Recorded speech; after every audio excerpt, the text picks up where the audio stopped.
Hello beautiful people, welcome back to our channel Jitha journey.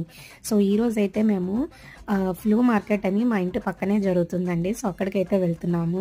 So ఇదేంటంటే జర్మనీలో మాకు summer start అయింది కదా. సో ఇక్కడ డిఫరెంట్ యాక్టివిటీస్ అంటూ చేస్తూ ఉంటారు. సో అందులో భాగంగా ఇది ఏంటంటే వాళ్ళకి అవసరం లేని వస్తువులన్నీ తీసుకొచ్చి ఇక్కడ మార్కెట్లో పెడతారనమాట. సో అవి వేరే ఎవరికైనా యూజ్ ఉంటే కొంతమంది అయితే ఫ్రీగా ఇచ్చేస్తారు, కొంతమంది అయితే కొంచెం ఒక 2-3 యూరోస్కి లేదా 4-5 యూరోస్కి అట్లా పెట్టుకొని అమ్ముతూ ఉంటారనమాట. సో ఇవన్నీ కూడా మంచి షేప్లోనే ఉంటాయి, బట్ జస్ట్ ఏంటంటే వాళ్ళకి అవసరం ఉండదు. సో బట్టలు అని, గిన్నెలు, బౌల్స్, పిల్లలు ఆడుకునే వస్తువులు, బుక్స్, సీడీలు, అన్నీ, జాకెట్స్ అని అన్నీ, ఏది లేదు అంటూ కాదు, A to Z cycles, car seats చూస్తున్నారు కదా. ఇవన్నీ కూడా వాళ్ళకి యూజ్ లేదు, అండ్ వేరే వాళ్ళకి ఎవరికైనా యూజ్ ఉంటే అమ్ముతారనమాట. సో అలా మేమేం తీసుకున్నామో నెక్స్ట్ పార్ట్లో చూపిస్తాను.